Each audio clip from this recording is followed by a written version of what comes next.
Brooke Wilberger was anything but your average teenager. She was an avid churchgoer, always did right by her family, and put her faith in God above everything else in her life. Unfortunately, the criminals in her area didn't have the same set of values. One fateful day in May of 2004, Brooke had her innocence, her future, and her life taken away from her at the hands of a disgusting criminal in one of the most heartbreaking and grotesque ways possible. It would take investigators the better part of a decade to finally get this case solved, but detectives are still trying to wrap their heads around the motive all these years later.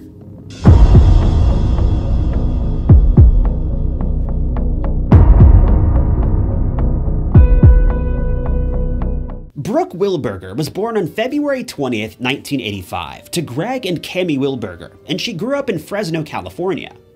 She had a relatively sheltered childhood, as her family were extremely devout members of the Church of Mormon, more commonly known as the Church of the Latter-day Saints, or LDS for short. Church and their dedication to God was always the primary focus of the Wilberger family, setting their sights on things much higher than the world around us. Brooke went to school in the Fern Ridge School District, eventually graduating from Elmira High School sometime around 2002 or 2003. After leaving high school, Brooke decided to continue her education, but we don't know for sure what her major was. All we know is that she decided to enroll at Brigham Young University in Utah, a Christian school sponsored by the LDS Church. It was around this time that Brooke began to date her longtime boyfriend, Justin Blake. Much like Brooke's family, Justin also had dedicated his life to his church, becoming a Mormon missionary in Venezuela. Brooke and Justin were incredibly close, and it seemed as though their long-distance relationship was working out quite well for the two. When Justin eventually headed off to Venezuela, he left Brooke behind for the summer while she worked for her sister and brother-in-law to make some extra money before her upcoming school year began. This was around May of 2004. Brooke's sister and brother-in-law had been managing an apartment complex in Corvallis, Oregon.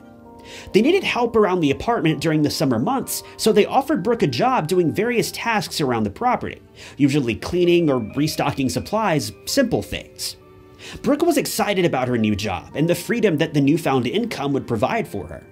But unfortunately, her freedom was about to be taken away in an unexpected and shocking turn of events that would lead to one of Oregon's most publicized missing person cases in the state's history.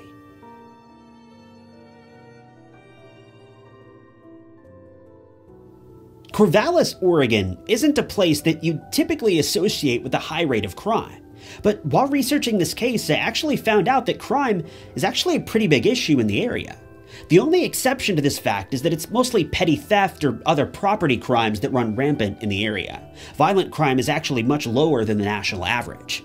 With this in mind, it doesn't seem like most people in the area really pay much mind to keeping themselves safe from criminals. Yes, everyone locks their cars and their doors at night, but the area doesn't put its residents in any particular danger, at least not any more so than any other part of the country. Because of this, Brooke and her family never thought much about Brooke's safety when she worked at the aforementioned apartment complex. Brooke would spend a lot of time outside, cleaning buildings, picking up trash, and making sure the place looked the best that it could. This also happened to be what Brooke was doing on the morning of May 25th, 2004. Brooke showed up for work that morning just like it was any other day. She was outside near the parking lot cleaning up some lampposts in the surrounding areas, when, without notice, she went missing. I'm not sure who noticed that she vanished first, but her family would soon discover her sandals had been left behind a lamppost in the parking lot, almost as if she'd walked right out of them. Her sister and brother-in-law searched the whole property, but there was no sign of Brooke.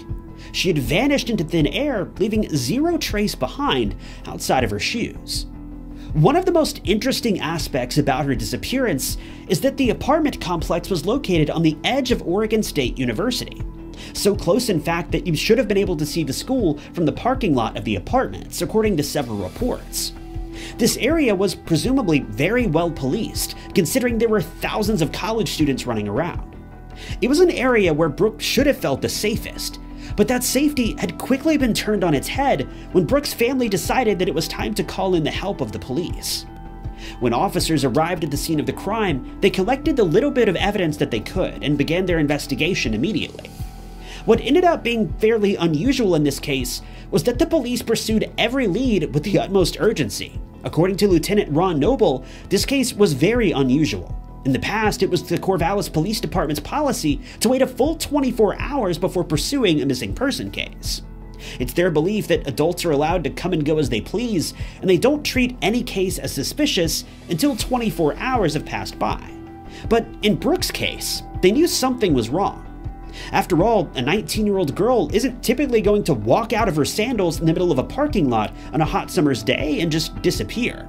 This case was bizarre from beginning to end.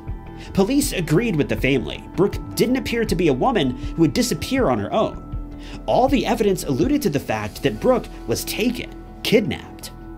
As soon as Brooke's church heard about the crime, they organized a team of volunteers to help search the area in Corvallis.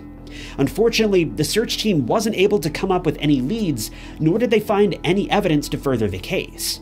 But it wouldn't be long before police found their first person of interest. A very strange man that police seemed to have had their eye on for quite some time. And you won't believe what they found when they brought him in for questioning.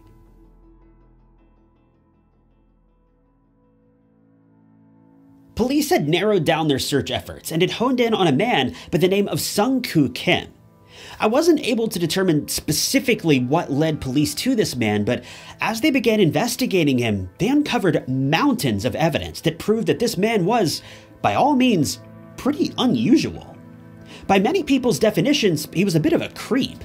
Sung-Koo Kim was heavily questioned by police regarding Brooke's disappearance. Kim continually pleaded his innocence, but police weren't letting up. After days of interrogation, police had found that there was far more to Kim than he was letting on. After a few weeks of research and detective work, police had connected Kim to dozens of thefts and crimes all across the state of Oregon. Each of these crimes specifically targeted women. For investigators, this was all they needed to know to believe that they had found their man. But there was just one problem. Even though they were able to prove that Kim was a criminal, they still had no evidence that directly linked him to the disappearance of Brooke. But this is when things went from strange to bad to just plain weird. As they dug deeper into every aspect of Kim's life, they learned that he had a collection, so to speak. As it would turn out, the breaking and entering charges that were now being placed against Kim were not the result of him stealing money, electronics, or even cars. Rather, he'd been stealing women's underwear. You're not going to believe this, but the research and detective work uncovered more than 3,400 pairs of women's underwear in the possession of Kim. That's more than your average woman would wear in a decade. Now, I can understand if he had a few pairs in his apartment, maybe even a couple dozen. Not saying that it isn't weird, I'm just saying I could understand how a creep may be able to procure something like this and keep it hidden. There's some pretty strange people out there after all, but 3,400 pairs? I can't wrap my mind around how he could have stolen so many. He would have needed an entire room in his home to dedicate just to this type of collection. It just doesn't make sense, but it's the truth. After all was said and done, Sung-Koo Kim was sent to trial and was convicted for various charges, including the theft of the underwear. He was given an amazing 11 years behind bars, but not before his family filed a lawsuit of their own, claiming that police used excessive force during their interrogation and their arrest of Kim. The Kim family ended up winning this lawsuit, being awarded over $300,000 in compensation. But this is all little more than a side note in the case of Brooke Wilberger. While Kim was certainly a man that police need to keep their eye on, they were forced to exclude him from their investigation after they found no evidence tying him to Brooke's disappearance. With this, police reached a dead end in the investigation, but they weren't willing to give up just yet.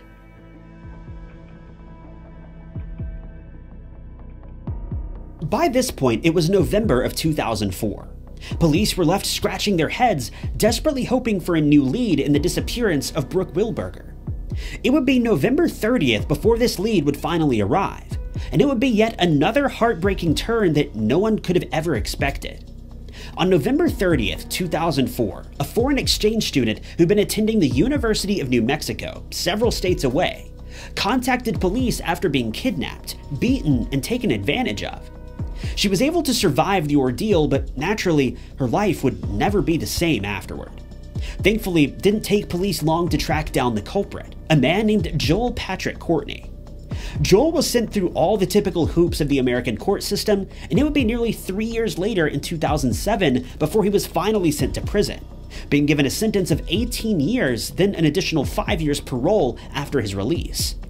But it was during this time that Joel was awaiting trial that police in Oregon began to notice a few connections between the foreign exchange student's kidnapping and the disappearance of Brooke Wilberger. In particular, police were interested in the victim's report of being taken away in a green minivan. Investigators would soon reveal that in Brooke's disappearance, witnesses had also reported seeing a green minivan that may have been a bit suspicious. Worse yet, investigators soon learned that Joel was a native to Oregon, making it very likely that he would have been in the area on the day that Brooke vanished. Court documents explain that, in fact, detectives were able to place Joel in Corvallis on the exact date of Brooke's kidnapping, further stating that his van had been witnessed by multiple people, with these witnesses claiming they'd never seen the van before or since the crime. To make matters worse for Joel, an OSU employee identified Joel in a lineup, saying that he witnessed him acting suspiciously on the day that Brooke was taken. Investigators eventually tracked down Joel's green minivan, but not without all the usual hurdles that you would expect during a multi-state investigation. When detectives finally gained possession of his vehicle, they managed to find Brooke's DNA all throughout the van, as well as a strand of her hair. Mind you, all of this unfolded in mid-2005, but investigators weren't able to do much with this information until April of 2008, as they were forced to wait for all the paperwork to be filed and all the usual legal hoopla in order to extradite Joel from New Mexico to Oregon. But all throughout this process, there was a much bigger problem that investigators still had not been able to solve. Where was Brooke? Her body had never been located, and Joel certainly wasn't going to admit to anything. But that's when everything changed for Joel, and he had a sudden change of heart. Prosecutors were interviewing Joel in the case when they revealed something to him that shook his world to its core. They explained that they weren't just looking to get Joel sent to prison. They were pursuing capital punishment, and it certainly seemed as though they had enough evidence to secure this type of conviction. Joel, rather obviously, changed his tone after this and began to cooperate with police. Joel was finally willing to talk about Brooke's disappearance. After an intensive interrogation, Joel admitted to kidnapping Brooke on May 24th. He said that he had noticed her in the parking lot of the apartment complex, and when no one was around, he jumped out of his car, overpowered her, then restrained her in the back of his van. He then drove her out to the woods just outside of town, but after a short while, he returned to town to grab some food. All the while, Brooke was bound in the back of his van, unable to escape or even call for help. This twisted man literally drove all over town with the victim in the back of his van, playing it off as if nothing was unusual, and the people that he encountered along this journey never thought anything about it. Joel says that he hadn't done anything to Brooke at this point. He kept her alive throughout the remainder of the night, seemingly unsure of what he planned on doing, but the following morning he had made his decision. Joel says that his intentions were simply to take advantage of Brooke, then let her go. But Brooke wasn't going to make things easy for him, and she fought him every step of the way. In the end, he grew so angry with her resistance that he claimed her life, did the deed that he'd been waiting for, then buried her on a logging road where she presumably would never be found. After Joel learned that police had been seeking capital punishment, he cut a deal with investigators. In exchange for taking capital punishment off the table, he would reveal where he had buried Brooke's remains. Both parties accepted this deal, and Brooke's location was determined in late 2009. The trial had been set for February of 2010, with Joel pleading guilty to all charges and being given life in prison with no possibility of parole. After 5 long years, the case was finally closed.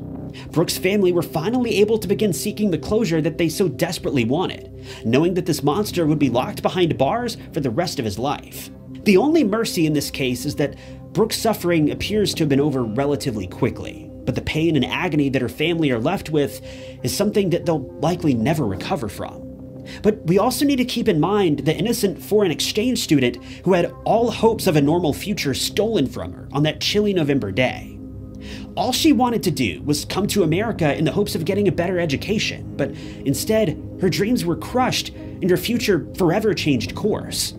I'm sure Joel's arrest makes little difference to this young woman at this point. What's done is done, but maybe, at the very least, she can rest a little bit easier at night, knowing that the man who stole so much from her will never be able to lay a hand on her again.